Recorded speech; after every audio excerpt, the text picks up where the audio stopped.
Good morning mga buyers, mga naghahanap ng bahay ngayon, sa panahon ngayon.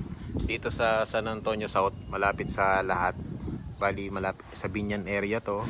Dito nyo matatagpuan itong ginagawang bahay na to. Na nasa 84 square meter ang lot area, tapos 103.3 square meter ang floor area. Nakita nyo naman meron siyang provisions ng balcony sa taas.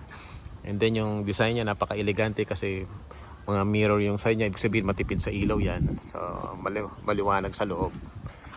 Ayan, ganyan siya kaganda. So bali ito ay pati-turn over by September. Ayan, ito yung ginagawa, mapansin nyo, ito ay single detached dahil hindi magkakadikit kanilang pader. So may pagitan sila na space dito na halos kasya yung e-bike, dito yung parking, yung septic tank. Ayan. Sa halaga nito ay worth it siya. Loanable through bank or cash. Malapit lang to. Papakita ko sa inyo yung overview mamaya kung saan ang ma-access sa point niya.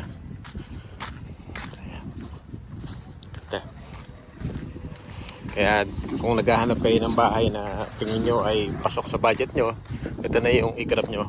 4 na unit lang itong itinatayo sa area na to. Okay. Within the San Antonio South.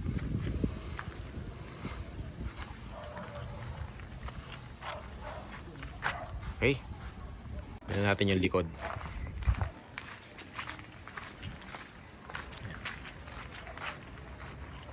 May vacant laboratory pa dito sa likod. Pwede nyo pa itong i-improve or dagdagan. So, yan, ginagawa na yung tiles. Kung nakita nyo naman yung tiles ay 60 by 60. Sabihin maganda to.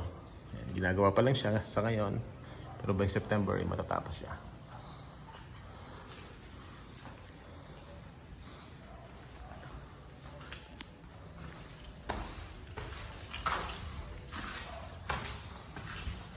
Ay, kaso. Isang bedroom, second bedroom, tsaka CR sa taas. Dalawa yung bedroom sa dalawang room sa taas na malaki. Sa baba pwede din. May aso bantay. Kinabahan ako sa aso. Kita nyo naman oh. Maliwanag to, maganda to. So, may bintana naman dito kaya ito ay pangpatipid ng ilaw. Ano nang gawa niya? Ito yung CR. Dito yung kitchen. Ito yung CR.